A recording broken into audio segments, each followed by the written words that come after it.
Bonjour à tous, désolée pour ce petit intermède technique. C'est bon. Donc ça devrait être bon pour tout le monde. On a fait des Voilà. tests de son en attendant. Oui, mais je voyais. Désolée pour tout le monde. Bienvenue pour ce webinaire sur le pouvoir d'achat et l'inflation, comment accompagner vos salariés. L'idée, c'est de prendre une petite heure, 1h30, pour discuter avec vous des différents dispositifs qui sont sortis déjà depuis le milieu de l'année, on va dire, depuis cet été, et puis également faire un petit point sur l'actualité, notamment avec la loi de financement de sécurité sociale et les dispositions qui vont sortir de cette loi. Et puis, quelques petits points, alors vous en avez peut-être entendu déjà parler, mais notamment l'abandon de poste, voilà, qui devrait bientôt ne plus donner droit au chômage. Donc, on va y revenir aussi. Pour ce webinaire m'accompagnent Ameline et Hélène. Donc, pour ma part, moi, je suis juriste en droit social sur Angers. Voilà, depuis une quinzaine d'années. Et donc, je vais laisser le soin à Ameline et présenter. Je Ouais. laisse la parole. Bonjour. Bonjour à tous, merci d'être présents aujourd'hui. Donc, je suis juriste en droit social au sein de TGS depuis une huitaine d'années environ, et je suis sur le secteur de Rezé et de Guérande notamment. Merci à vous. Bonjour à tous, donc moi je suis Hélène, je suis comme mes homologues juriste en droit du travail, donc chez TGS depuis à peu près 13 ans et j'interviens sur le secteur de la Basse-Normandie. Donc, n'hésitez pas à poser vos questions dans le chat qui est sur le côté de votre écran. Nous sélectionnerons quelques questions et nous y répondrons à chaque thème évoqué. Donc, n'hésitez pas à mettre vos questions dans le chat. Voilà. Donc, nous allons débuter avec un premier point qui est la prime de partage de la valeur, la fameuse PPV maintenant, qui remplace l'ancienne prime exceptionnelle Macron et d'autres sujets, enfin, et la prime Covid, comme on a pu l'appeler à une époque. Voilà. Donc, eh bien, Ameline, Donc, je te laisse la parole. c'est un dispositif que voilà, certains connaissent. En plus, il est applicable depuis début juillet avec la loi qui est parue en août. Donc, comme disait Manuela, n'hésitez pas à nous faire part de vos observations dans le chat pour toute question ou tout problème de son ou si ça va trop vite. Voilà, on lit le chat régulièrement. Alors, Donc la pour le prime, son, je préviens, pour le son, on ne pourra pas y faire grand-chose. Ce que vous pouvez, c'est, si ça ne fonctionne pas bien, vous pouvez actualiser. Ça permet parfois que le son soit meilleur ou l'image soit meilleure. sachant que nous on vous entend pas, parce qu'il y a eu des questions aussi, nous on vous entend pas et on vous voit pas. Donc tout passe par Voilà. écrit. Donc, Donc, je vais mettre un message dans le forum aussi. ouais. Donc, qui est concerné par cette prime de pouvoir de partage de la valeur? La PPV, c'est tous les employeurs de droit privé, les établissements publics à caractère industriel et commercial, les établissements publics administratifs lorsqu'ils emploient du personnel de droit privé, les entreprises de travail temporaire au titre de leurs salariés intérimaires, on va en reparler tout à l'heure, et les établissements et services d'aide par le travail, les ESAT. Les bénéficiaires de ces primes, donc une fois que l'employeur a considéré qu'il pouvait mettre en place cette prime, à qui il doit l'attribuer? Il doit l'attribuer à tous ses salariés, qu'ils soient en CDI, CDD, contrat d'apprentissage ou de professionnalisation.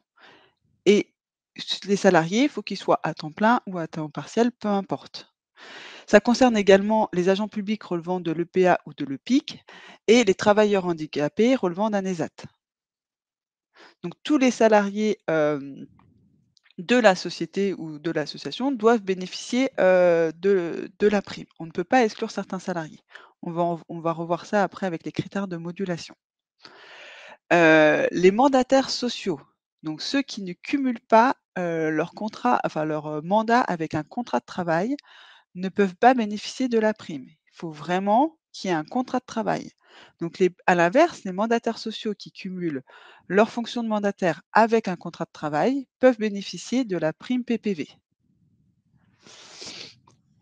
Les salariés qui sont concernés par la prime, c'est tous les salariés qui sont présents à la date du premier versement de la prime ou à la date de dépôt de l'accord ou de signature de la décision unilatérale. Ça veut dire que si des salariés bénéficient de la prime et qu'on fait plusieurs versements, que la prime elle est versée en plusieurs fois, les salariés qui étaient là, qui étaient présents au moment du premier versement de la prime bénéficieront de la totalité de la prime. C'est bon pour tout le monde? Pour les salariés intérimaires, ils bénéficient de la prime dans les mêmes conditions que les salariés permanents.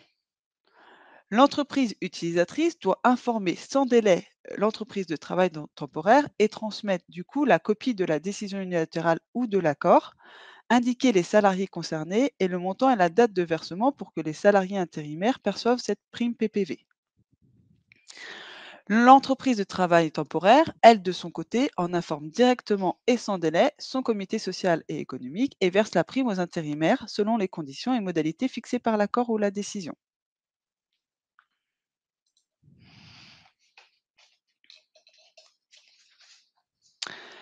Petit rappel concernant cette prime PPV, elle ne peut pas se substituer à un élément de salaire. Ça veut dire que, par exemple, si vous aviez un 13e mois qui était versé tous les ans, vous ne pouvez pas supprimer ce 13e mois et le remplacer par la PPV.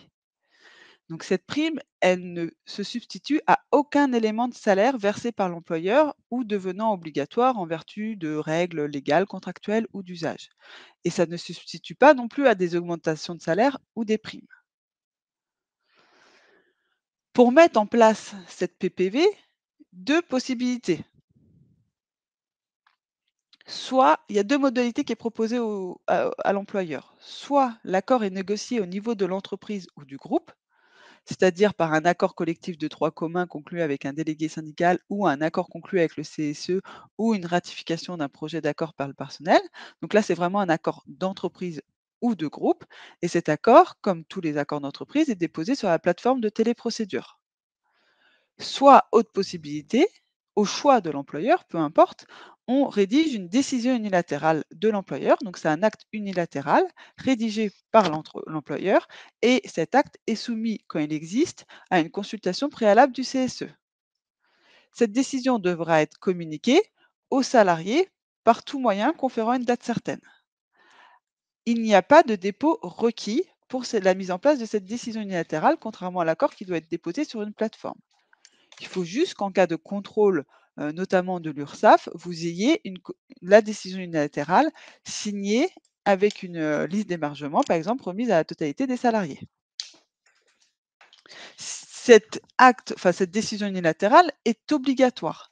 Sans cette décision unilatérale ou sans un accord d'entreprise, vous ne pourrez pas bénéficier des exonérations. Concernant le montant de la prime, il est librement fixé par l'employeur ou, en cas d'accord, par les parties à l'accord. Ce montant peut donc être inférieur ou supérieur au plafond d'exonération que nous allons voir tout à l'heure. Le montant de la prime, il peut être identique pour la totalité des salariés ou il peut être modulé en fonction de différents critères qui sont limitativement énumérés par la loi. Ça peut être la rémunération, ça peut être le niveau de classification, ça peut être la durée de présence effective pendant l'année, la durée de travail qui est prévue au contrat et nouveaux critères par rapport à la PEPA qui existait les années précédentes, l'ancienneté dans l'entreprise. Si vous utilisez un autre critère de modulation que ces 5 critères, ça entraîne la perte du bénéfice des exonérations. Concernant la durée de présence, il faut être vigilant. Seul peut être assimilé à de la durée de présence effective les absences liées à l'enfance. Donc tout ce qui est congé maternité, paternité, d'adoption, les congés parentaux, les congés pour enfants malades. Si ces salariés sont absents au cours de l'année ou au cours des 12 derniers mois, pour un de ces motifs, pour une absence congé maternité, ils devront être considérés comme présents pour le calcul de la prime. On ne pourra pas pénaliser ces salariés. Ces critères sont appréciés sur les 12 derniers mois. Ces 5 critères, pour que ce soit la rémunération, la durée de présence, il faut prendre en compte les 12 derniers mois avant le versement de la prime.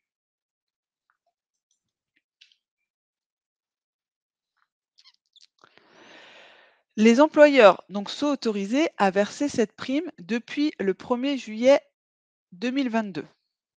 Alors, la loi est parue en août 2022, mais comme il y avait eu des annonces qui avaient été faites par le gouvernement avant, alors normalement la slide devait apparaître, je suis désolée, la slide devrait apparaître.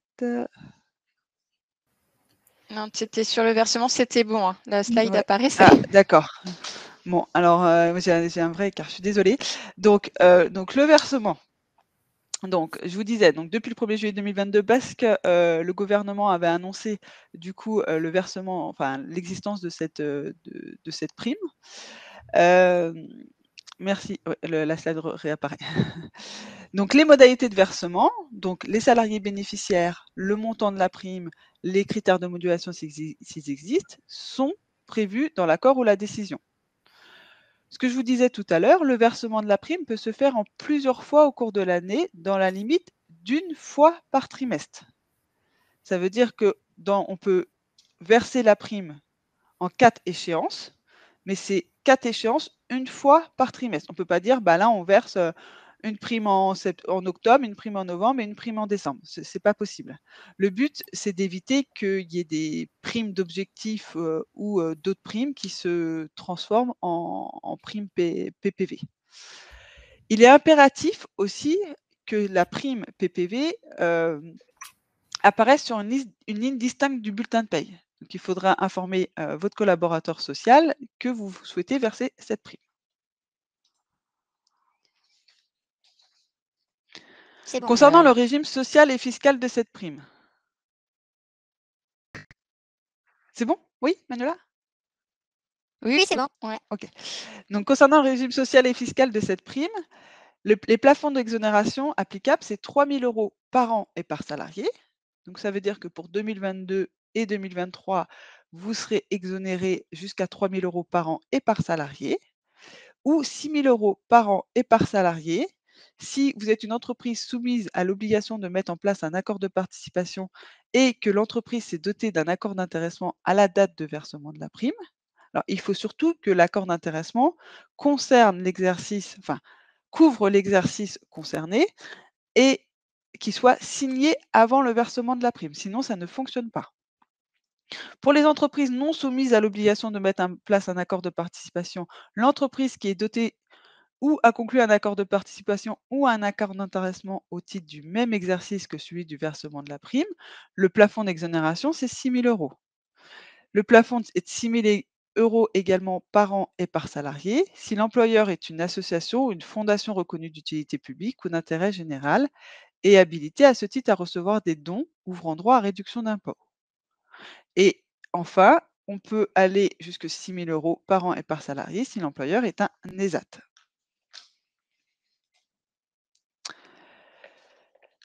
Concernant ce régime social et fiscal, quelles sont les cotisations exonérées?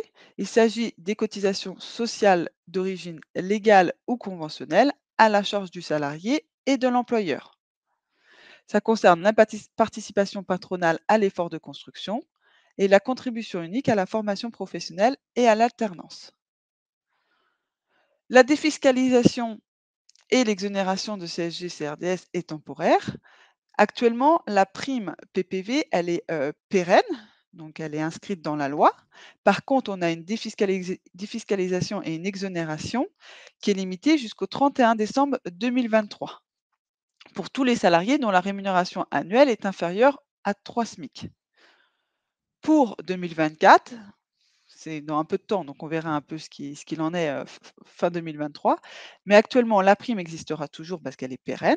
Donc mais peu importe le niveau de rémunération, à ce jour, la prime sera soumise à l'impôt sur le revenu et à la CSG-CRDS.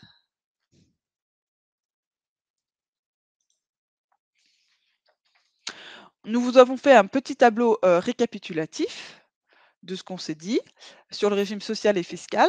Donc, on ne va pas revenir en détail, c'est ce que je vous ai expliqué. Donc, vous l'aurez dans les slides et dans le support qui vous sera transmis ultérieurement pour avoir accès. Juste petit rappel, la taxe sur les salaires est due lorsque la prime est soumise à CSG-CRDS. Donc voilà le petit topo sur la prime PPV. Est-ce que vous avez peut-être des questions dans le chat où on va pouvoir revenir dessus? Alors effectivement, on va revenir dessus. Donc on a quelques questions, notamment sur les critères. Donc la PPV doit être d'un même montant pour tous les salariés ou peut-elle être différente entre les salariés? Donc ça, on l'a tout à l'heure qu'effectivement le montant est différent, mais en fonction de certains critères. Les 5 critères énumérés par Ameline tout à l'heure. Et donc on a l'ancienneté, la durée de présence. Qu'en était-il notamment aussi des salariés entrés en cours d'année et les par exemple, Ameline? Qu'en est-il des salariés entrés en cours d'année? Tout dépend le critère que vous allez reprendre. Si par exemple vous êtes sur, par exemple sur la rémunération ou sur l'ancienneté au cours des 12 derniers mois, la prime pourrait être différente. Par contre, si vous utilisez un critère, qui est le si vous utilisez par exemple une classification, par prime exemple?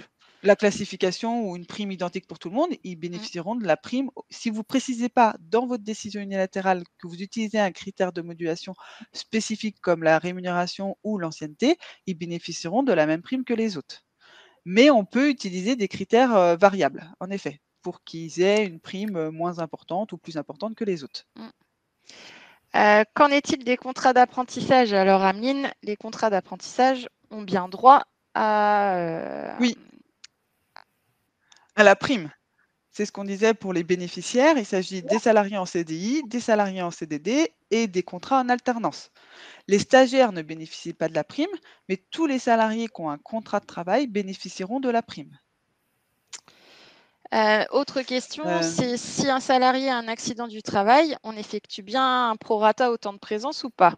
Donc là, si un salarié a un accident de travail et par exemple vous êtes sur la durée de présence au niveau de vos critères de modulation, le salarié aura une prime moindre par rapport aux autres salariés. Seulement, il s'agit uniquement des salariés qui ont un congé lié à l'enfant, c'est ce que je vous disais, congé maternité, congé pour enfants malades, qui auront un temps de présence effectif, assigné. qui devrait être considéré comme 100%, quoi. Aussi, c'est l'ancienneté. Ne peut-on verser la prime qui ont une durée de présence minimale dans l'entreprise? Non, vous ne pouvez pas verser qu'à certains salariés. Ça veut dire que tous les salariés doivent bénéficier de la prime. Ça, c'est vraiment important. On ne peut pas exclure certains salariés. Tous les salariés doivent bénéficier de la prime, mais après, le montant de la prime peut varier en fonction de l'ancienneté du salarié dans la société. Et aussi, alors, nous avions fait un écrit DUE et fait signer un émargement. Ouais, il y a l'émargement, mais il n'y a pas de dépôt. Voilà. Il n'y a pas de dépôt, donc c'est très bien, oui. À l'accord. Et alors on nous demande aussi, effectivement, il y a une majoration de la limite à 6 000 € quand on a un accord d'intéressement ou de participation. On nous demande ce que c'est qu'un accord d'intéressement et de participation. Donc, un accord de participation, c'est obligatoire pour les entreprises de plus de 50 salariés.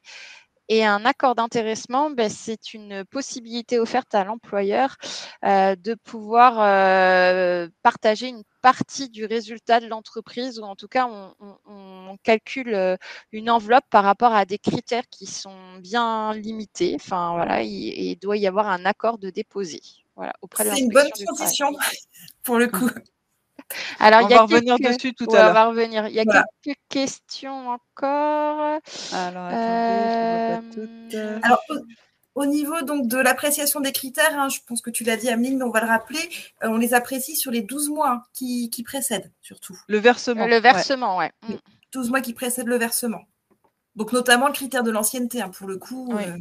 Je vois une question de Maxence. Peut-on utiliser plusieurs critères? Oui, c'est vrai que je ne l'ai pas précisé, mais on peut utiliser plusieurs critères et moduler ces critères entre eux, en effet. On peut par exemple dire c'est en fonction de la classification et en fonction de l'ancienneté. C'est possible. On nous demande aussi si l'accord d'intéressement se termine le 31 décembre 2022 et que ce dernier n'est resigné qu'au 1er mai 2023, à quelle date pouvons-nous verser la prime? Là, ça sera bon, puisqu'en fait, il faut que l'accord couvre la période de versement.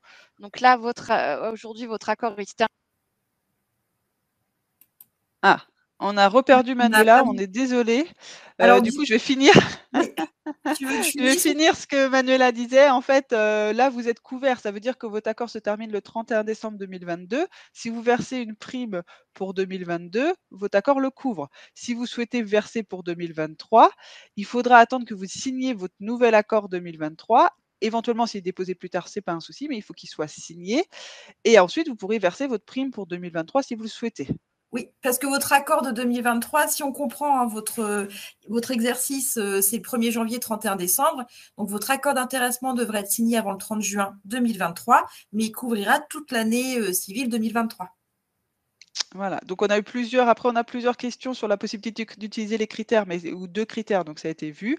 On peut utiliser 2 ou 3 critères. Après, plus vous utilisez de critères, il faut être vigilant aussi, plus vous allez utiliser de critères et plus ça va être difficile aussi, pour les salariés de comprendre le versement, le montant de la prime attribuée. Mais il y a rien qui nous l'interdit. Et on a une question sur les saisonniers, donc les CDD en général qui viennent travailler dans l'entreprise. S'ils sont présents au moment du versement, ils ont droit à la prime. Et la question est peut-être liée à l'ancienneté, au calcul de l'ancienneté du saisonnier. Sophie M.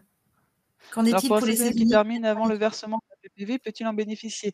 Bah, c'est surtout tout dépend à quel moment vous allez, est-ce que donc avant le versement, donc ça veut dire soit vous avez fait votre accord, rédigé votre accord ou rédigé votre DUE et le salarié était présent et votre critère d'attribution, c'était que les salariés soient présents au moment de la date de la PPV et à ce moment-là, il peut bénéficier de la prime. Ou si c'est les salariés qui étaient présents au moment du versement et qu'il n'est plus là, le salarié ne bénéficie plus de la prime. Donc les critères de modulation, ça a été dit. Il y a beaucoup de questions, j'ai du mal à suivre. 3 SMIC brut ou net? On parle en brut. Hein. 3 SMIC bruts, oui. Oui, mais le versement est donné après la fin de son contrat. En fait, dans votre DUE, vous indiquez la date dont vous tenez compte, date de signature de la DUE ou date de versement.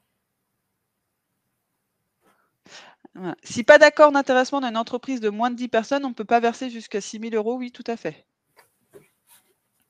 Après, si vous avez prévu plusieurs versements dans l'année, votre CDD, sur son solde de tout compte, aura les versements qu'il aurait dû avoir plus tard. C'est peut-être plutôt ça, Sophie M, votre question. On a la même question de Marie G qui dit que si un salarié quitte la société entre 2 versements, s'il était présent au moment du premier versement, il a la totalité qui apparaîtra sur son solde de tout compte. On lui verse presque en avance par rapport aux autres salariés, en fait. Un exemple d'exonération pour 100 € de prime. Vous m'avez retrouvé, c'est bon, vous m'entendez? Oui, c'est bon. Merci. On a fini ta phrase. Donc oui, pour 100 € de prime, en fait, tout est exonéré. Enfin, si la personne a moins de 3 SMIC annuels, Oui. tout est exonéré. C'est exonéré d'impôts, c'est exonéré de charges, voilà. Ça apparaît en pied de bulletin de paye, C'est en bulletin. c'est net, quoi. Net non imposable. Alors, effectivement, je pensais que la prime était soumise en totalité à charge pour les salaires supérieurs à 3 SMIC. Eh bien non. Alors ça, c'est l'ancienne PEPA. Voilà, c'est l'ancien dispositif, mais le dispositif actuel fait qu'effectivement, quand on est supérieur à 3 SMIC, il y a juste, si je ne me trompe pas, de la CSG-CRDS. Voilà, c'est ça. Alors, C'est bon pour vous? On va peut-être passer Il y a d'autres questions, mais on ne va pas pouvoir répondre à tout le monde de manière individuelle. Par contre, n'hésitez pas à revenir vers votre collaborateur social habituel qui nous remontera les questions, en fait, hein, si besoin, ou de prendre contact avec votre juriste. Ouais. Alors par contre, je finalise sur une question là. On ne fait qu'une décision unilatérale. C'est vraiment une prime qui peut être versée en plusieurs fois, mais ça, c'est vraiment important. Il faut une décision unilatérale. Un acte juridique. Et puis, on peut peut-être juste répondre à la dernière. Oui, cette prime non, cette prime n'est pas intégrée dans le montant de la retraite puisque c'est une prime nette et que seuls les montants bruts sont pris en compte dans le calcul de la retraite. On passe à au thème suivant. Alors, on est désolé, hein, il y a plein de questions. Alors, on essaye de répondre au plus. On va essayer dans le chat, sinon, de répondre à quelques questions auxquelles on n'aurait pas répondu. Hélène, je te laisse poursuivre avec les mesures. On va poursuivre avec les mesures en faveur de l'épargne salariale et puis on va notamment revenir sur l'intéressement et les plans d'épargne. Alors, pour vous situer un petit peu, donc un accord d'intéressement, hein, comme l'a dit ma collègue tout à l'heure, c'est un dispositif qui est facultatif pour les employeurs, mais qui permet pour ceux qui le souhaitent de récompenser les salariés en fonction des performances de la société. Donc concrètement, on fait un accord, on fixe un seuil d'objectif et une formule de calcul, et si l'objectif est atteint, on calcule une prime collective qui est ensuite répartie entre les bénéficiaires, salariés et chefs d'entreprise, en fonction de tout ce qu'on aura indiqué dans cet accord. Donc c'est ça un accord d'intéressement qui permet, si vous en avez un, de doubler le montant de la prime de partage de la valeur. Alors, on a eu quelques petites nouveautés concernant ce dispositif d'intéressement. C'est qu'auparavant, les accords d'intéressement étaient d'une durée de 3 ans. Maintenant, la durée maximale est portée à 5 ans. De plus, maintenant, quand on fait un accord d'intéressement, le renouvellement tacite va être possible pour plusieurs années. Donc, le renouvellement tacite va être possible plusieurs fois, par période de 3 ou de 5 ans, par exemple. Alors qu'auparavant, il n'était renouvelable tacitement qu'une seule fois. Concernant la répartition de l'intéressement, donc c'est un petit peu comme pour la PPV, on a une enveloppe globale qu'ensuite on vient répartir entre les bénéficiaires, donc salariés, et puis également l'employeur s'il le souhaite, et on répartit cette prime en fonction de critères qu'on aura indiqués dans l'accord. On peut notamment la répartir en fonction de la durée de présence des bénéficiaires sur l'exercice. Et dans ce cas-là, le congé paternité et le congé d'accueil de l'enfant est dorénavant assimilé à du temps de présence, tout comme l'accident de travail, la maladie professionnelle, les congés payés, le mi-temps thérapeutique, etc. Et maintenant, jusqu'à 50 salariés, l'intéressement peut être prévu par une décision unilatérale de l'employeur. Alors, c'est vrai qu'on en fait très peu. Les accords d'intéressement, on les passe plutôt par un accord collectif signé par les salariés à la majorité des 2/3, notamment dans les TPE.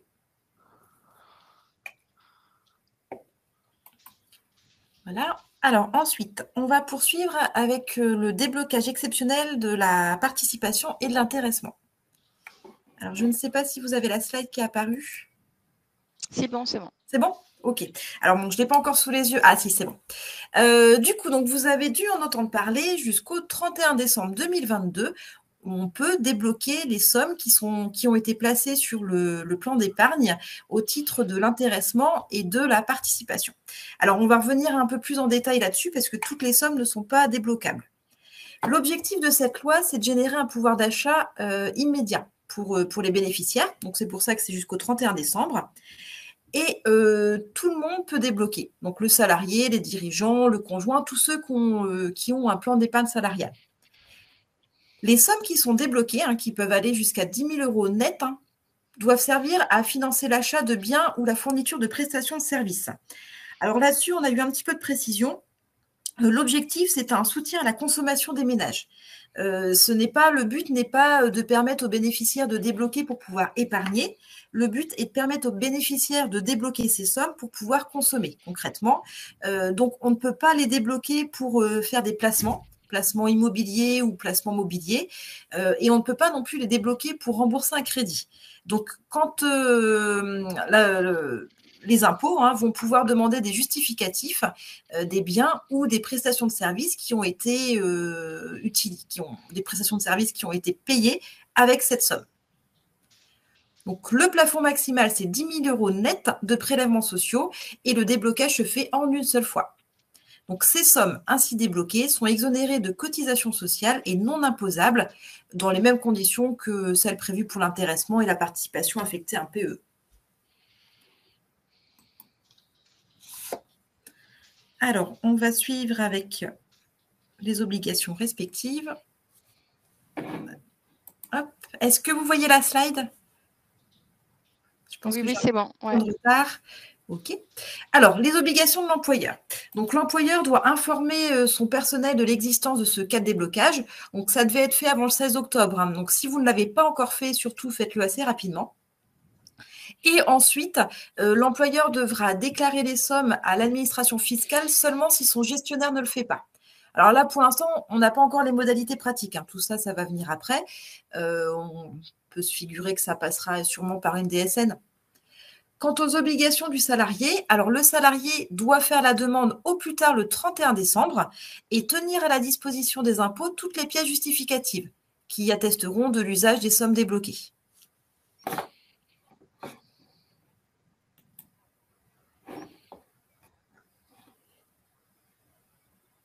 C'est bon aussi. Hop. Alors, du coup, les sommes pouvant être débloquées. Donc, alors, ce sont les sommes déjà qui sont placées sur un plan d'épargne. Alors, un PE et non pas un PERCO. Tout ce qui concerne les sommes placées en vue de la retraite ne pourront pas être débloquées. Ensuite, ce sont les sommes qui sont issues d'un accord d'intéressement ou d'un accord de participation. Donc, si le bénéficiaire a fait des versements volontaires, c'est-à-dire qu'il a mis des sous sur son PE pour pouvoir avoir un abondement de son employeur, ces sommes-là ne sont pas débloquables. De la même manière, les sommes qui seront issues de versements unilatéraux de l'employeur ne seront pas débloquables. Donc là, on parle vraiment, concrètement, il faut un accord de participation ou un accord d'intéressement.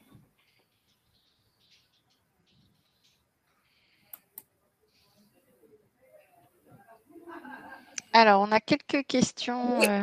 Alors, on va venir. Hélène, on en avait une, notamment sur l'accord d'intéressement dans les associations à but non lucratif. Est-ce que c'est possible ou bien uniquement sur la partie concurrentielle du chiffre d'affaires? Tu veux peut-être que je réponde? Oui, je veux bien que tu… Alors, c'est pas interdit, mais effectivement, on a un problème pour les formules, en fait.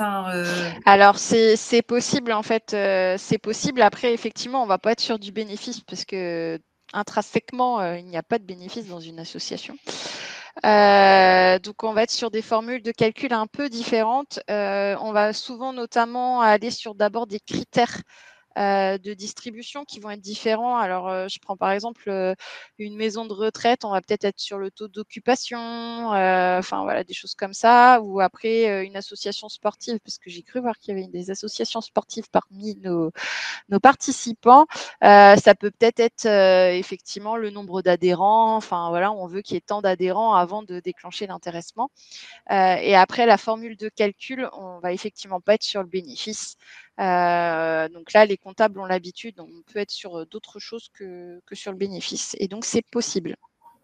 Oui, je vois qu'il y a eu pas mal de questions sur PE, accord d'intéressement. Donc, en fait, l'accord d'intéressement, c'est le dispositif qui permet le versement d'une prime collective. Et cette prime collective, le bénéficiaire la place sur son PE s'il souhaite avoir une exonération d'impôt sur le revenu et puis de charges sociales. L'intéressement peut être mis en place indépendamment du PE, mais dans ces cas-là, toutes les sommes versées seront soumises à charge et imposables. Seront imposables notamment. Donc un PE n'est pas un accord d'intéressement.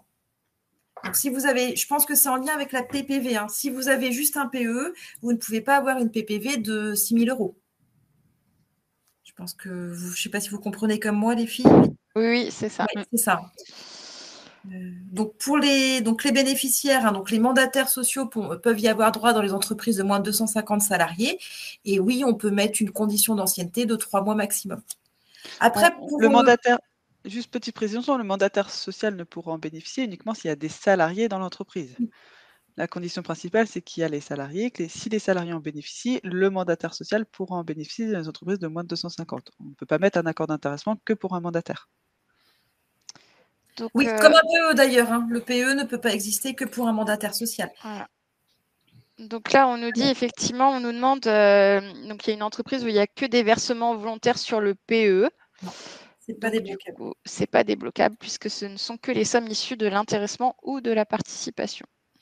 En fait, concrètement, soit vous avez mis un accord d'intéressement et un accord de participation dans votre société, et dans ces cas-là, vos salariés peuvent débloquer les sommes qu'ils auront mis au titre de ces accords sur leur PE, soit sinon les sommes ne sont pas débloquables.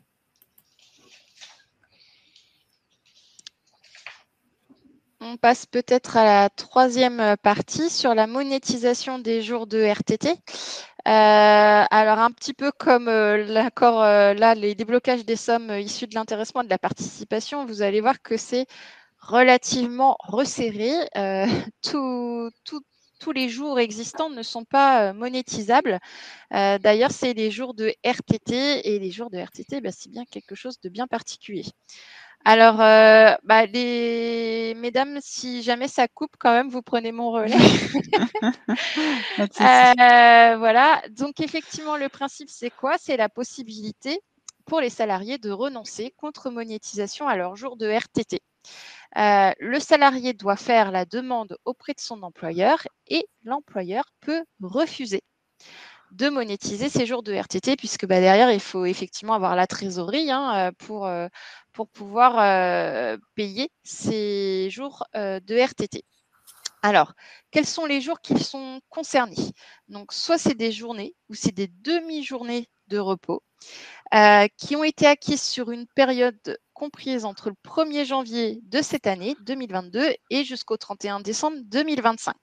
Donc là, on est sur quelque chose, c'est pareil, d'assez pérenne, c'est pour 3 ans. Et donc, ce sont ces demi-journées et journées issues d'un accord collectif ou de branche ou d'entreprise que vous auriez dans l'entreprise, un accord RTT, un accord aussi sur tout ce qui est aménagement du temps de travail. Donc, c'est des accords, donc les accords RTT, il y en a eu beaucoup de faits au moment du passage à 35 heures dans les années 2000. Et puis, depuis 2008, on fait de nouveaux accords qui sont des accords d'aménagement du temps de travail où parfois on peut prévoir le fait que les salariés aient des journées de repos. Les accords de RTT purs, on va dire, et les journées acquises au titre du régime supplétif. Alors, le régime supplétif, ça permet de ne pas avoir d'accord d'entreprise, mais de mettre en place sur 4 jusqu'à 9 semaines un régime, en fait, par exemple, un coup, vous faites 38 heures, un coup, vous faites 32 heures. En fait, en moyenne, ça fait 35 heures. Voilà, donc ça, c'est un régime supplétif. Mais très clairement, le législateur permet ces jours-là sont concernés, des jours de repos dans ce cadre-là, mais très clairement, pour en avoir mis en place quelquefois, il n'y a pas de jour de repos, en fait, dans ce cadre de dispositif. Donc, on ne pense pas qu'ils sont concernés.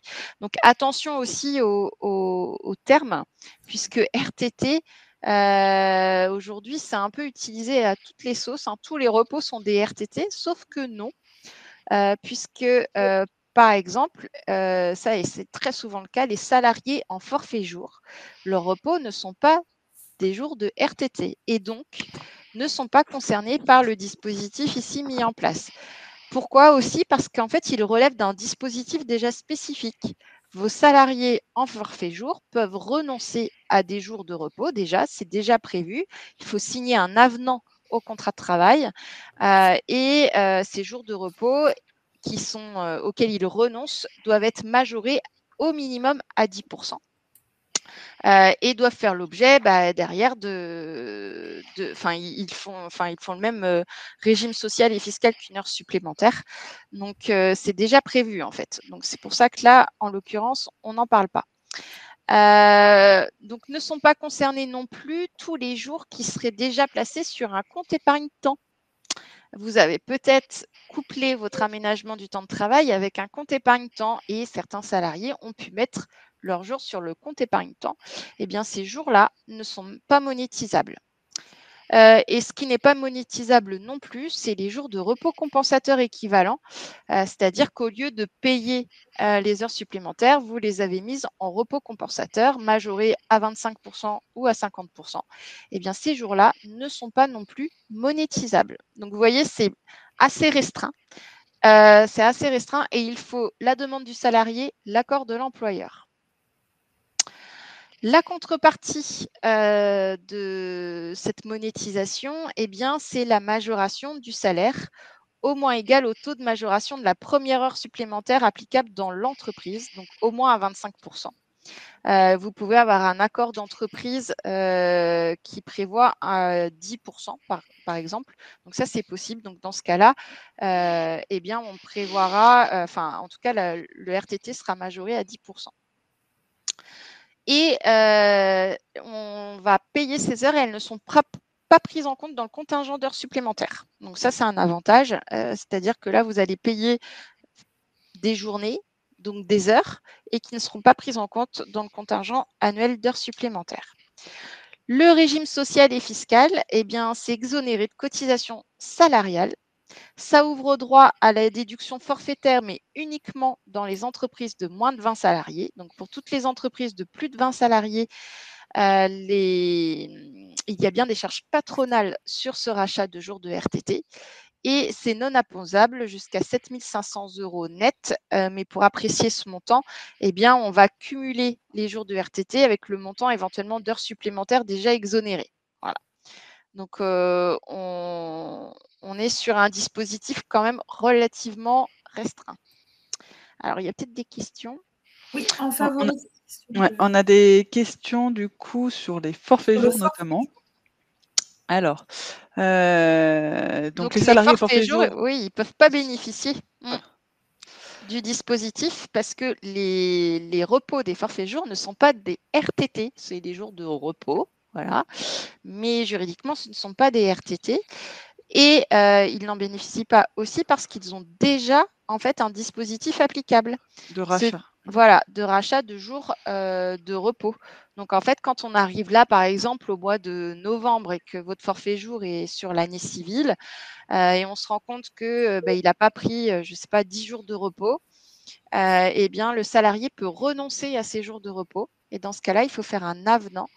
Ces jours de repos seront majorés à au moins 10% et bénéficieront des mêmes exonérations sociales et fiscales. Il y a également une question sur le nombre de jours de RTT qu'on peut racheter, qu'on peut monétiser. Alors, ce n'est pas limité. Par contre, il faut bien que ce soit des jours de RTT acquis entre le 1er janvier 2022 et le 31 décembre 2025.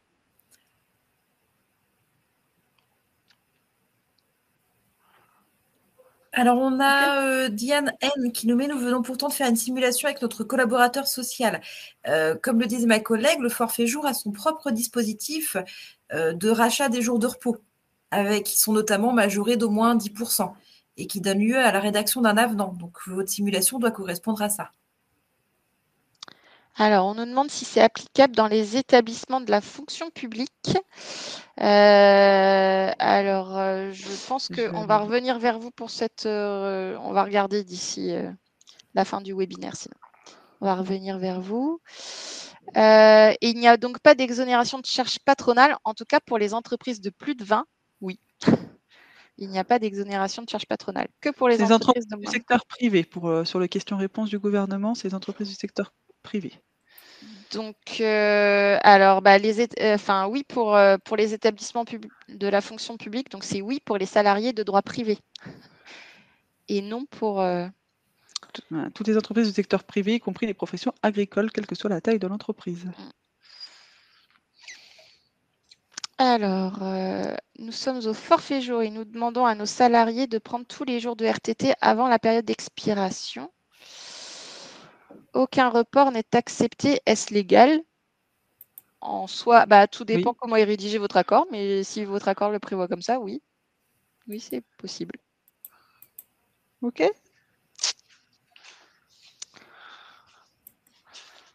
Voilà, donc c'est un dispositif relativement limité quand même. Alors nous, à notre connaissance, on n'a pas vu les salariés s'affoler non plus pour acheter les jours de RTT pour l'instant. Voilà.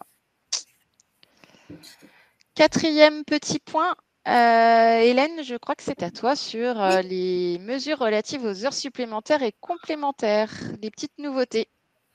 Alors, du coup, pour rappel, une heure supplémentaire, c'est l'heure qui est effectuée, en fait, quand le décompte est hebdomadaire, au-delà de 35 heures. Et pour une heure complémentaire, elle concerne les temps partiels uniquement. Les temps partiels effectuent des heures complémentaires et non pas des heures supplémentaires. Alors, je ne sais pas si vous êtes passé au slide suivant. Vous voyez le Alors, premier ou pas? Oui, le relèvement du seuil d'exonération. Oui, ok. Ouais, c'est bon. Parce que je ne le vois pas encore. Alors, donc pour l'année 2022, donc on a un relèvement du seuil d'exonération. Donc les heures supplémentaires ou complémentaires effectuées seront exonérées jusqu'à 7 500 € net pour l'année civile 2022. Alors qu'auparavant, ce seuil d'exonération était de 5 000 €. Ça signifie que les heures supplémentaires qui sont payées à vos salariés, dans la limite de ces 7 500 € net, ne seront pas soumis à impôt sur le revenu. Et en brut, ça donne à peu près 8 037 €. Donc, ça vise toutes les heures supplémentaires pour les temps complets ou complémentaires pour les temps partiels qui seront réalisées entre le 1er janvier 2022 et le 31 décembre 2022. Donc, on va avoir une ordonnance, une instruction fiscale pour apporter des précisions, notamment sur les heures supplémentaires qui auront été réalisées en 2021 et payées en 2022. Celles qui seront effectuées sur une période à cheval entre 2021 et 2022, ou c'est celles ou les rappels de salaire qui portent sur une année antérieure à 2022, mais qui sont payés en 2022. À l'heure actuelle, on ne peut pas vous dire comment elles seront traitées. Donc ça, on attend l'instruction. En cas de monétisation des jours de repos, des jours de RTT, comme on a vu juste avant, dans ces cas-là, on cumule la rémunération de ces heures supplémentaires ou complémentaires et la monétisation de ces RTT pour apprécier le seuil d'exonération de 7 500 € net.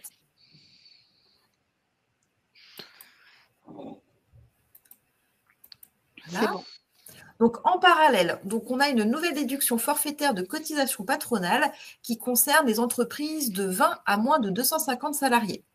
Donc, au niveau des règles de calcul de l'effectif, on utilise les règles posées par le Code de la sécurité sociale. Donc, dans les entreprises de 20 à moins de 250 salariés, les heures supplémentaires effectuées et rémunérées à compter du 1er octobre 2022 bénéficieront d'une déduction forfaitaire. Alors, par contre, attention, cette déduction forfaitaire ne pourra être effectuée, vous ne pourrez en bénéficier que si l'heure supplémentaire effectuée fait l'objet d'une rémunération au moins égale à celle d'une heure normale. Alors, on vous a mis des exemples pour que ce soit plus simple. Dès lors que vous payez la majoration de votre heure supplémentaire et l'heure normale, il n'y a pas de souci, vous bénéficiez de la déduction forfaitaire. Par contre, si votre heure supplémentaire est compensée par une heure de repos accordée aux salariés et que vous ne payez que la majoration de 25% par exemple, dans ces cas-là, il n'y a pas de déduction forfaitaire patronale. De la même manière, si vous attribuez systématiquement un repos compensateur de remplacement pour chaque heure supplémentaire, il n'y aura pas de déduction forfaitaire patronale. Donc, il faut au moins que vous ayez payé l'équivalent de l'heure normale, même si seulement la majoration est récupérée. Alors, j'espère que c'est clair. C'est surtout pour les personnes qui utilisent le repos compensateur du coût de remplacement. Oui. En cas donc si toutes les heures sont compensées par du repos compensateur, il n'y a pas de déduction forfaitaire patronale. Si par contre, il n'y a que la majoration qui est compensée par du repos compensateur, c'est bon, vous pourrez bénéficier de la déduction. Donc, par exemple, on va prendre une heure qui est majorée de 25%. Si vous payez une heure au taux normal et que vous donnez un quart d'heure en repos, c'est bon. C'est plus clair comme ça ? Peut-être. Alors, les heures ouvrant droit à la déduction, ce sont les jours de repos auxquels le salarié au forfait jour renonce en contrepartie d'une majoration de sa rémunération au-delà de 218 jours travaillés. Donc, ce qu'on a vu tout à l'heure, le forfait jour a son propre dispositif. Chaque année, par avenant au contrat de travail et en contrepartie d'une majoration de sa journée, il peut renoncer à des jours de repos pour les jours dans la limite de 235 jours par an travaillés, sauf disposition conventionnelle avec un seuil plus bas. Donc, ce qui nous reste, comme on l'a vu tout à l'heure en suspens, ce sont les heures décomptées sur une semaine à cheval sur septembre et octobre ou décomptées sur une période supérieure à la semaine et commencées avant le 1er octobre. Donc là, pour le coup, tout comme pour le nouveau seuil d'exonération, on n'a pas non plus les infos sur les rappels de salaire qui se rapportent à des heures effectuées avant le 1er octobre et payées après le 1er octobre. On ne sait pas s'ils bénéficieront de la déduction forfaitaire patronale. Donc là, on attend un décret pour déterminer les conditions d'application de cette déduction.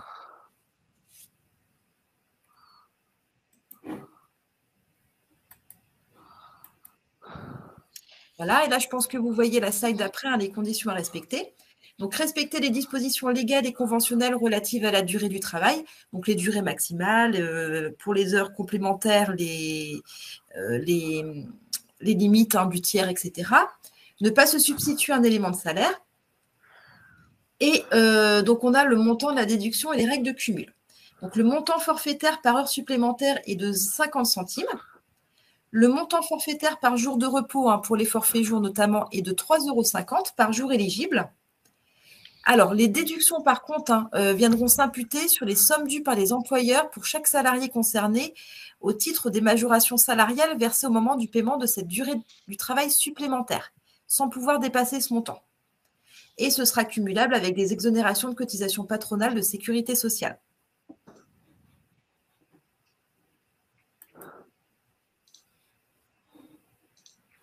Alors, on a quelques questions. Ouais.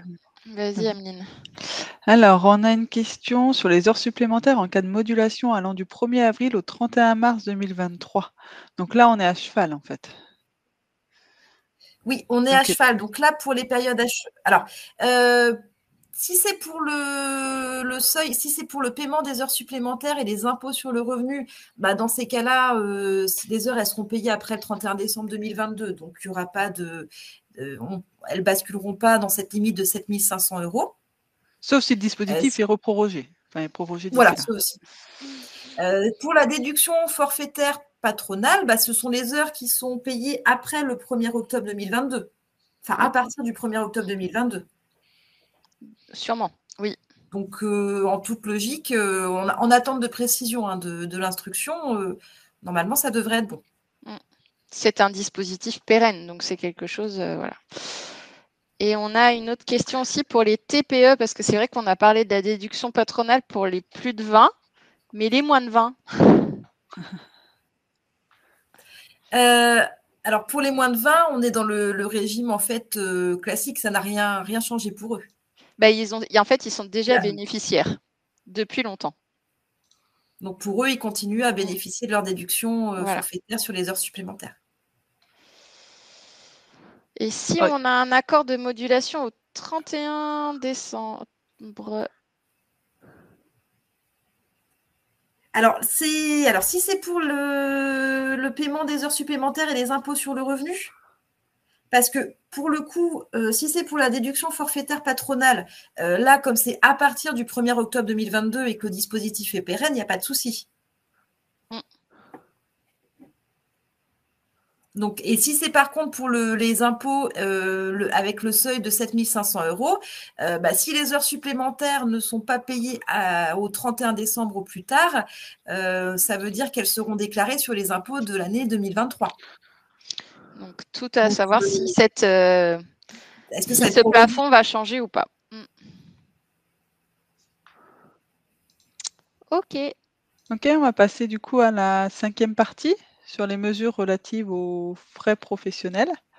Donc ça, c'est vraiment, alors c'est des choses qui existent déjà, sauf que les plafonds ont été un peu augmentés, ce qui vous permet d'éventuellement d'augmenter un peu le pouvoir d'achat de vos salariés en dehors des primes. Donc on va vous expliquer un peu les différents dispositifs. Donc on est bien sur les frais de transport qui sont liés au domicile lieu de travail. On ne va pas parler des frais de transport dans le cadre du travail où là, vous devez rembourser les déplacements de vos salariés.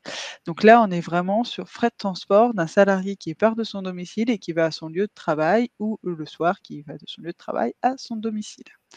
Donc il y a plusieurs prises en charge possibles. Alors, donc la diapo devrait pas tarder. Donc il y a plusieurs prises en charge possibles. Soit on est sur les indemnités kilométriques, ce que vous avez déjà connu, que vous connaissez, qui est un régime facultatif, où là, il faut que le salarié soit contraint d'utiliser son véhicule personnel. Ça veut dire qu'il n'a pas d'autre solution que d'utiliser son véhicule personnel pour venir au travail. Et dans ce cas-là, on est sur les barèmes fiscaux. Pour la mise en place au niveau de l'entreprise, il n'y a rien de rien de réglementé. Après, c'est toujours intéressant de faire une décision unilatérale ou une note de service pour réglementer un peu les pratiques au sein de la structure. La deuxième, alors je sais pas si vous avez la diapo ou pas, parce que si, c'est bon, elle vient Si, c'est bon, d'apparaître. ouais. OK. Donc c'est les indemnités kilométriques, donc la première colonne qu'on vient de vous expliquer, et ensuite, vous avez également la prime transport ou prime carburant, qui est un dispositif également qui est facultatif. Mais pour les années 2022 et 2023, l'évolution, c'est qu'avant, au même titre que les indemnités kilométriques, les salariés, les bénéficiaires devaient être contraints d'utiliser leur véhicule personnel. Cette condition a été supprimée pour les années 2022 et 2023. Ça veut dire que tout salarié qui utilise son véhicule personnel, alors qu'il soit contraint ou pas, hein, par exemple, on peut considérer qu'il y a des transports en commun, mais qui souhaite, pour usage personnel, utiliser son propre véhicule. À ce moment-là, vous pouvez leur attribuer une prime transport. Les limites d'exonération sociale et fiscale concernant cette prime transport, elle était jusqu'à ce jour de 500 € par salarié et par an et 200 € au maximum pour les frais de carburant, donc les véhicules thermiques. Elle est passée pour les années 2022 et 2023 à 700 € par salarié et par an pour les véhicules électriques, par exemple, et 400 € au maximum pour les frais de carburant. Donc ça veut dire qu'ils ont, pour la prime de transport, supprimé une contrainte qui était que le salarié était contraint d'utiliser son véhicule personnel, et en plus, ils ont augmenté les limites d'exonération sociale et fiscale. Les modalités pour mettre en place cette prime transport au sein de votre société, il faut que ça soit un accord d'entreprise ou à défaut un accord de branche. Donc, ou si vous n'avez pas conclu d'accord d'entreprise et qu'au niveau de votre branche, il n'y a pas d'accord, vous pouvez mettre en place cette prime transport par une décision unilatérale après consultation, s'il existe bien entendu, de votre comité social et économique. L'avantage de cette prime transport, c'est qu'on peut la moduler en fonction des salariés, en fonction du lieu d'habitation de votre salarié par rapport au kilomètre qui sépare son domicile à son lieu de travail. Alors, on est revenu sur la diapo Ah, c'est d'avant. bon, c'est bon, c'est Ouais, bon. on On est va sur les frais revenir. de transport Voilà. dits durables. Donc là, on était sur les frais de transport, sur l'utilisation du véhicule personnel sur les véhicules électriques ou non. Et là, on va vous parler des frais de transport domicile de travail pour les modes de déplacement dits durables. Qu'est-ce qu'on entend par mode de déplacement durable? C'est tout ce qui est, par exemple, vélo à assistance électrique, trottinette, covoiturage, les services de mobilité partagée, les transports publics, bien entendu, hors la prise en charge obligatoire que nous allons voir tout à l'heure. Donc ce forfait mobilité durable, c'est un dispositif également qui est facultatif pour, l'employeur. Il n'est pas obligé d'attribuer, des frais, enfin d'attribuer de donner une prime dans le cadre de ce forfait mobilité durable. Ça concerne tous les salariés qui utilisent des modes de déplacement dits durables, et les limites d'exonération en 2022 et 2023 ont également été augmentées. On est passé à 700 € par salarié et par an, alors qu'avant, dans le cadre de ce forfait mobilité durable, les limites d'exonération sociale et fiscale étaient limitées à 500 € par salarié et par an. Au même titre que la prime transport, pour sa mise en place, il vous faut soit un accord d'entreprise ou un accord de branche, soit une décision unilatérale après consultation du CSE. Alors, je sais pas, mais moi personnellement, je n'ai toujours pas la diapo qui s'affiche, donc j'espère que vous arrivez à suivre On est voilà. sur les frais de transport domicile lieu de travail. Ouais, alors moi je sais pas si j'espère que tout le monde a la bonne, diapo. Alors, concernant les frais de transport domicile lieu de travail, mais dans le cadre de la prise en charge des transports, dans le cadre de l'utilisation des transports publics. Chaque employeur a l'obligation de prendre 50 des transports, publics que le salarié, utilise pour venir dans le cadre de son travail. Tout ce qui est au-delà des 50 c'est facultatif. Actuellement, c'était pas exonéré. Là, vous avez désormais une exonération pour les années 2022 et 2023. À chaque fois, il limite à 2022-2023. On verra en 2024 ce qui se passe. Il y a une limite d'exonération sociale et fiscale dans une limite de 75 du prix de l'abonnement. Tous les salariés, bien entendu, qui utilisent un abonnement de transport en commun ou un service de location de vélo ont une prise en charge du coût d'un minimum de 50% et vous pouvez aller jusqu'à 75%, vous serez exonéré socialement et fiscalement. Il y a des cumuls aussi qui sont possibles, ce qui n'était pas le cas précédemment. Alors, les cumuls, vous pouvez cumuler la prime transport avec le forfait mobilité durable. Pour les années 2022 et 2023, le montant maximum, c'est de 700 € par salarié par an, dont 400 € maximum pour les frais de carburant pour les véhicules thermiques. À partir de 2024, on devrait revenir aux limites antérieures, donc 500 € par salarié et par an. Vous pouvez également cumuler la prime transport avec le remboursement de l'abonnement au transport commun pour les années 2022 et 2023 dans la limite de 500 € par an ou, s'il est supérieur à cette somme, le montant de la prise en charge obligatoire par l'employeur de l'abonnement au transport en commun, donc les 50% qu'on a vu tout à l'heure. Et il est possible également de cumuler le forfait mobilité durable avec le remboursement de l'abonnement au transport commun dans une limite de 800 € par an. Alors là, ce n'est pas pour l'année 2022 et 2023, ils nous l'ont mis de manière pérenne. Donc c'est 800 € par an ou s'il est supérieur à cette somme, comme tout à l'heure, le montant de la prise en charge obligatoire, donc les 50% par l'employeur de l'abonnement au transport en commun. Donc voilà, donc ils ont enlevé des contraintes pour avoir une meilleure prise en charge des frais de transport domicile lieu de travail et ils ont augmenté les plafonds pour que les exonérations du coup soient plus importantes et vous payez moins de cotisations et que ça ne soit pas soumis à impôt.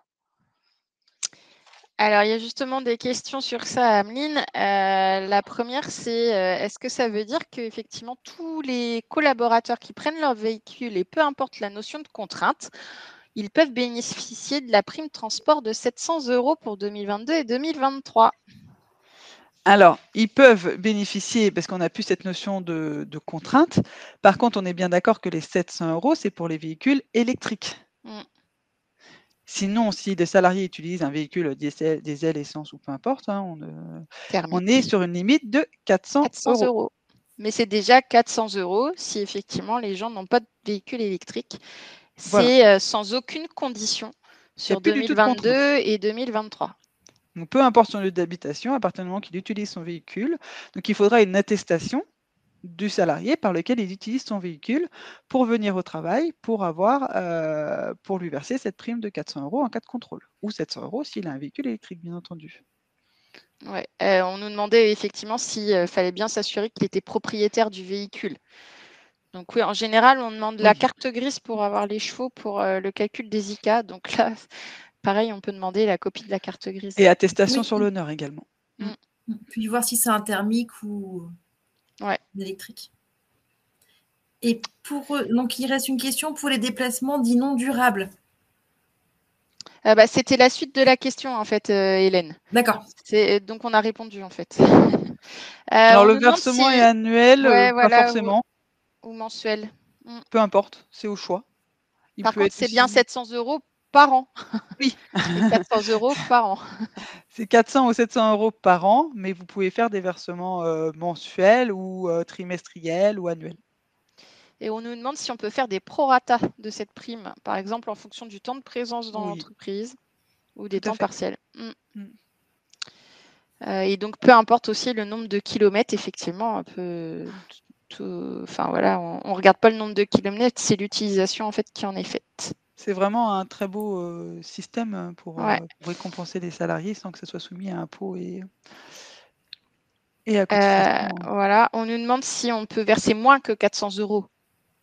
Ah oui, c'est maximum une limite d'exonération maximum de 400 € ou 700 €. On peut verser on peut verser moins, 200 € par an ou 100 €, peu importe.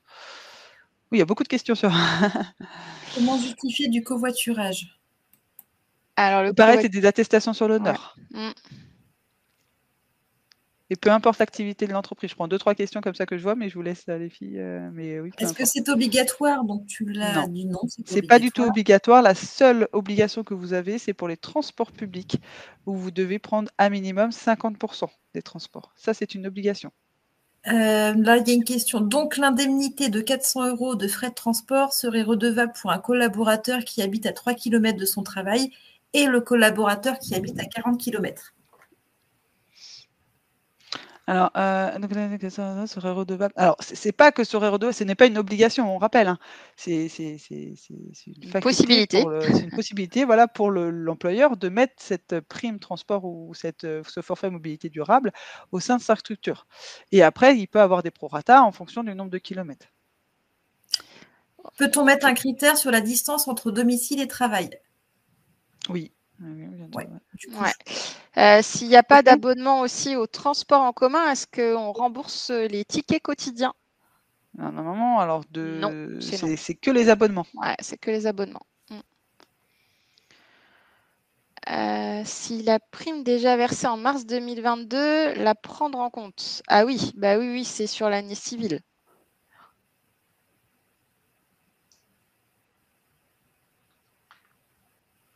C'est bon pour, je sais pas. Attends. Est-ce qu'il y a beaucoup de questions? Alors, obligé de la verser à tous les salariés. Vous êtes obligé de la verser à tous les salariés qui rentrent dans les mêmes conditions. Tout à fait. Alors, on nous demande si on peut cumuler la prime de 400 € et la déduction fiscale pour frais. Ouais, non, la déduction forfaitaire spécifique, je pense. Pour frais.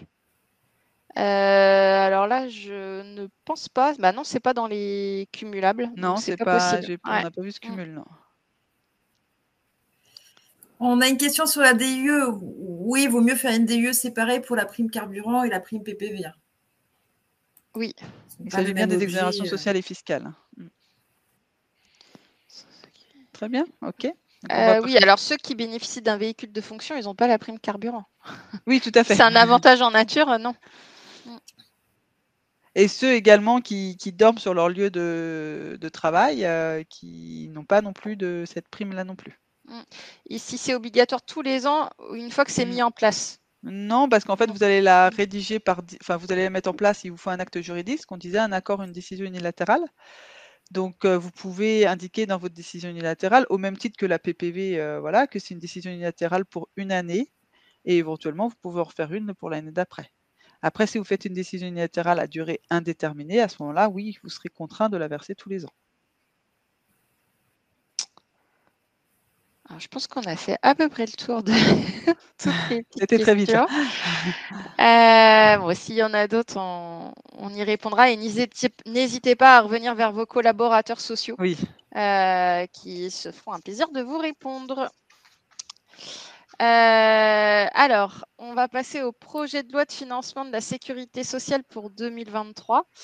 Alors, assez vite, hein, c'est des petits points. Mais du coup, effectivement, une subrogation obligatoire pour les arrêts maternité et paternité va être mise en place, a priori, progressivement entre 2023 et 2025 en fonction de la taille de l'entreprise. L'idée, en fait, c'est qu'aujourd'hui, vous en êtes peut-être aperçu parce que vos salariés sont peut-être venus vers vous, mais un congé maternité et un congé paternité, en moyenne, la CPAM met 95 jours pour débuter l'indemnisation. Donc, c'est très long. Donc, les salariés n'ont pas d'indemnisation pendant peut-être 95 jours. Et donc, l'idée, c'est que l'employeur supplée le CPAM et verse les indemnités journalières. Donc, ce n'est pas un maintien de salaire obligatoire, hein, sauf s'il y en a un dans votre convention collective ou dans un accord. Là, c'est le versement des IJSS. Donc, c'est vous, employeur, qui vous ferez rembourser par la sécurité sociale et c'est pas la sécurité sociale ne versera pas aux salariés. Ça sera à vous. Ensuite, vous en avez peut-être entendu parler, les médias en ont parlé un petit peu, c'est les arrêts de travail prescrits en téléconsultation qui ne seront plus indemnisés. Donc là, c'est les arrêts maladie prescrits en téléconsultation ne seront pas indemnisés, sauf ceux qui sont prescrits par le médecin traitant du patient ou ceux qui ont été délivrés par un médecin prescripteur ayant déjà reçu le patient en consultation depuis moins d'1 an.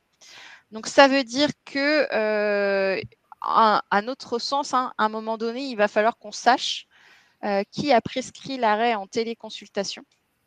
Donc, à voir comment ça va se passer, et notamment pour les maintiens de salaire, pour le coup. Parce que si vous êtes obligé de faire un maintien de salaire, il faudra savoir s'il y a eu versement d'IJSS ou pas. Voilà. Donc, sinon, s'il n'y en a pas, vous n'avez pas de maintien de salaire obligatoire. Les arrêts dérogatoires réservés aux personnes contaminées au Covid-19, donc la prolongation de ce qu'on connaît déjà aujourd'hui jusqu'au 31 décembre 2023. J'y reviens pas, c'est quelque chose aujourd'hui de classique. Donc, en fait, on continue le même dispositif qu'auparavant jusqu'au 31 décembre 2023. Ça devait s'arrêter maintenant. Un autre petit point que pour le secteur agricole, juste pour vous dire que l'exonération TOD pour les travailleurs occasionnels ou demandeurs d'emploi devait s'arrêter au 31 décembre 2022, eh bien, elle est prorogée jusqu'au 31 décembre 2023. Autre petit point, pour les entreprises de moins de 20 salariés, les contrôles URSSAF devront durer moins de 3 mois. Voilà. Globalement, c'est à compter du 1er janvier 2023. Et toujours concernant les contrôles URSSAF, il faut savoir que désormais, un agent pourra utiliser des documents qu'il aura trouvés dans une autre entreprise du même groupe que vous. Si vous êtes dans un groupe d'entreprises et qu'il y a eu un contrôle dans une société A et que vous êtes la société B, eh bien, à l'occasion du contrôle de la société B, le contrôleur pourra se servir de documents qu'il aura trouvés dans la société A. Voilà. Eh bien, c'était tout pour la loi de financement de sécurité sociale. Alors, c'est des petits dispositifs et en l'état, elle devrait être votée puisque vous n'êtes pas sans savoir qu'ils ont fait jouer le 49.3 et donc l'État va sûrement, le gouvernement va passer en force sur ce texte qui devrait être prochainement voté. Alors, on a d'autres petites mesures en dehors de cette loi de financement de sécurité sociale. Je vous laisse en parler. Alors, il y a peut-être des questions, mais j'ai l'impression que c'est plus sur les thèmes d'avant. Oui, il n'y a pas de questions. Il n'y a pas de question. On est vraiment sur l'information pure, hein, là même sur les autres mesures. Donc voilà. Les autres mesures, du coup, il y a les titres restaurants. Donc les tickets restaurants, si vous les utilisez au sein de votre structure, sachez que maintenant, ça concerne tout type de produits, alimentaires ou non, jusqu'au 31 décembre 2023 depuis le 1er octobre. Et il y a une augmentation du plafond journalier à 25 €. Là, il y a également une augmentation de la limite d'exonération de la participation patronale de 4%. Donc 5,92 € à compter du 1er septembre 2022. On voulait vous faire aussi un petit point sur l'abandon de poste. Vous avez dû en entendre parler. Actuellement, il y a une loi qui est en train d'être votée sur l'abandon de poste, sur le fait que si un salarié abandonne volontairement son poste, et que l'employeur le met en demeure de reprendre son poste et que le salarié ne répond pas, le salarié sera considéré comme démissionnaire. Ça veut dire qu'il ne bénéficiera plus des allocations chômage et que l'employeur ne pourra pas licencier pour les licenciements pour abandon de poste. Donc on est en attente de précision sur ce point, sur ce nouveau dispositif qui change un peu la donne en matière juridique, où il y avait quand même quelques licenciements pour abandon de poste qui étaient régulièrement réalisés dans les structures. Du coup, le salarié désormais qui abandonnera son poste, si l'employeur le met en demeure, il ne pourra pas bénéficier des allocations chômage. À compter de quand pour l'abandon de poste? C'est une très bonne question. On attend la parution de la loi. Qui ne devrait pas tarder. Voilà, ça devrait être assez rapide. Je ne sais pas si ça sera pour décembre ou pour janvier, mais ça sera très rapide. Ouais, ça va être. Donc là, il repasse en commission mixte paritaire Après, il y a 15 jours. mercredi. Donc après, je pense que d'ici fin novembre, début décembre, ça sera quand même quelque chose de voté. Voilà, donc on est en attente parce qu'ils voilà, ils ont considéré que cette disposition, donc le fait que le salarié soit démissionnaire ne s'appliquerait pas si le salarié quitte son poste pour raison de santé ou de sécurité. Donc, c'est toujours un petit peu, voilà, dans quel cas il va abandonner son poste pour raison de santé ou sécurité, quelles sont les preuves à apporter. Voilà, on est en attente de précision en espérant que quand ils vont adopter la loi, ces précisions vont apparaître. Petit point aussi sur les règlements intérieurs. Petit rappel, le règlement intérieur est obligatoire désormais dans toutes les entreprises de plus de 50 salariés et plus. Actuellement, le règlement intérieur est obligatoire dans les entreprises de 20 salariés et plus. Il faudra mettre à jour vos règlements intérieurs. Donc, ils doivent être régulièrement mis à jour, mais là également, il y aura une clause qui devra préciser l'existence du dispositif de protection des lanceurs d'alerte qui devra être inséré donc dans vos règlements intérieurs et vous avez cette obligation depuis le 1er septembre 2022. Donc la mise à jour est nécessaire dès maintenant. Et enfin, petit... Pardon, vas-y Hélène. Une fois mis à jour, il ne faudra pas oublier de redéposer votre règlement intérieur auprès de l'autorité administrative. Hein. Sinon, il sera pas, la mise à jour ne sera pas valable.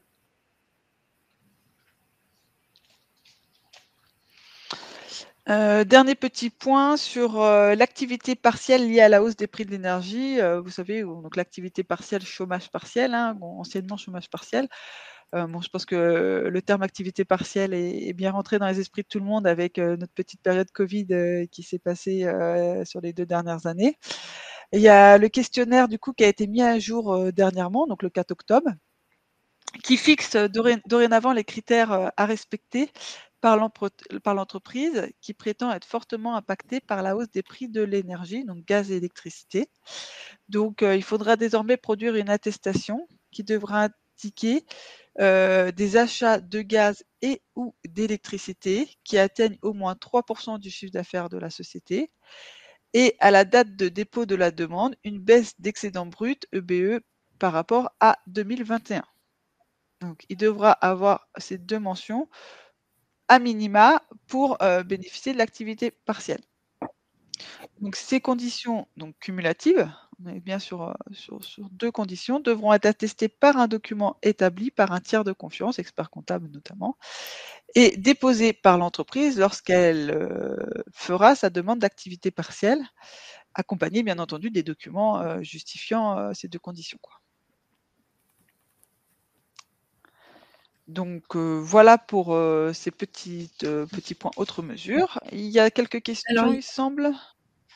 Une sur qui était liée au ticket restaurant. Pouvons-nous subventionner les repas livrés et pris sur le lieu de travail jusqu'à 5,92 €? C'est-à-dire Je pense sans donner de ticket restaurant. Je pense que la question est là. Est-ce qu'ils sont obligés de donner des tickets restaurant ou est-ce qu'ils peuvent prendre en charge directement 5,92 € sur le prix du repas livré?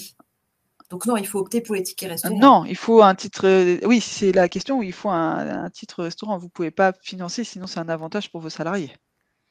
Vous n'avez pas l'obligation de fournir de participer au repas. On a une question aussi, après c'est des questions sur le règlement intérieur. Oui. Pour une entreprise qui est moins de 50 salariés, est-ce qu'ils ont l'obligation de déposer, est-ce que c'est, la clause sur le lanceur d'alerte, est-ce que c'est que pour les entreprises à partir de 50 salariés? Et si je suis moins de 50, est-ce que j'ai l'obligation de déposer mon règlement intérieur? Alors, j'aurais tendance à vous dire qu'à partir du moment que vous avez un règlement intérieur, vous avez l'obligation de le mettre à jour sur le lanceur d'alerte, peu importe votre effectif. Et peu importe votre effectif, vous devez déposer cet accord. Si vous ne déposez pas, cet accord sur règlement, si vous ne déposez pas le règlement, il n'aura pas de valeur. Et vous serez pas, si vous êtes plus de 50, vous ne serez pas à jour de vos obligations. Et l'accord doit être déposé auprès de la directe et auprès du conseil de prud'homme. Oui. Également. Inspection du travail et greffe du conseil des prud'hommes. D'ailleurs, toute modification ou dénonciation du règlement intérieur doit faire l'objet d'un dépôt. Hein. Alors, on nous demande où on trouve le questionnaire. Alors, je pense que c'est plutôt le question-réponse sur l'AP et l'APLD. C'est sur le site du ministère du Travail. Ouais. Pour moi. Vous Alors, tapez question-réponse, activité partielle, vous allez le trouver. Les tickets restaurants imputent quelle charge à l'entreprise? Alors, c'est une charge, ça c'est sûr. Ça dépend du Je montant. pense qu'en termes de charge sociale. Ouais, pour moi. Alors là, c'est une question plus peut-être comptable, à laquelle on est moins. Quelle charge en plus? Si vous respectez les limites d'exonération, il n'y a pas de charge sociale. La question est là.